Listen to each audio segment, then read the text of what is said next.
د رومیانو په نوم خط 12 باب. د دې دپاره زما ورونو زه د خدای رحمتونه تاسو ته در یادوم او درته خواست کوم چې خپل ځانونه هغه ته د داسې ژوندی قربانۍ دپاره وړاندې کوئ چې هغه ته قبوله او مناسب وي او ستاسو عبادت ته د زړه او پوهې دواړو له رویه معقول وي. خپل ځان د دې موجوده دنیا په شان مه جوړوئ، بلکې بویا چې ستاسو پوهه بیا نوې کړی شي او د دې په وسیله ستاسو فطرت بالکل بدل شي.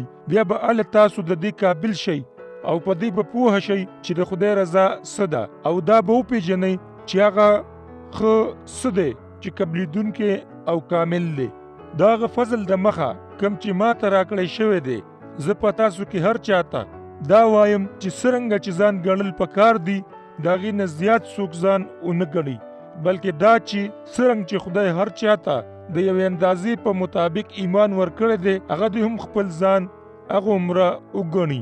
لکه څرنګه چې زموږ په وجود کې ډېر اندامونه دي او د ټولو اندامونو کار یو شان نه دی، دغه شان موږ هم ډېر یو او په خپلو کې د یو بل اندامونه یو او په مسیح کې لکه یو وجود شوي یو او دغه رحم په مطابق چې په موږ شوی دی موږ ته قسمه قسم نعمتونه حاصل دي.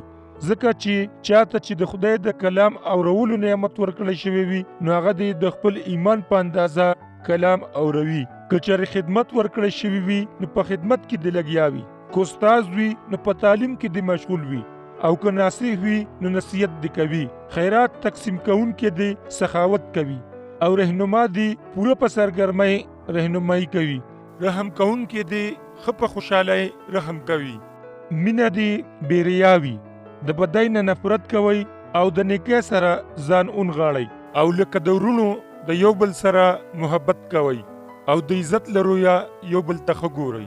په کار کې سستي مه کوئ، روحاني جوش ژوندي ساتئ او د خدای خدمت کوئ. په امید کې خوشحاله، په مصیبت کې صابر او په دعا کې مشغول اوسئ.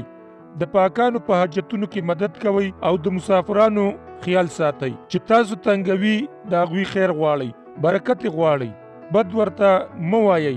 د خوشحالو سره خوشحالي کوئ، د جړېدونکو سره جړا کوئ. په خپلو کې په یو زړه اوسئ، لوی لوی خیالونه مه ځغلوئ او د خوارانو خیال ساتئ او خپل ځان هوښیار مه بولئ. د بدۍ په بدله کې د چا سره بدي مه کوئ. کومې خبرې چې د هر چا په نظر کې ښې دي هم هغه کوئ، تر څو چې درنه کېدی شي نو د خپلې خوا نه د هر چا سره سوله ساتئ.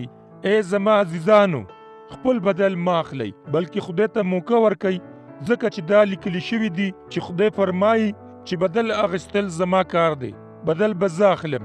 تر دې چې که دشمن دې اوږې وي نو هغه له هم ډوډۍ ورکه او که تږي وي نو اوبه ورله ورکه، ځکه چې ستا په داسې کولو به اور په بل شي. د بدۍ نه مغلوب کېږه مه، بلکې د نیکۍ په وسیله په بدۍ غالب شه.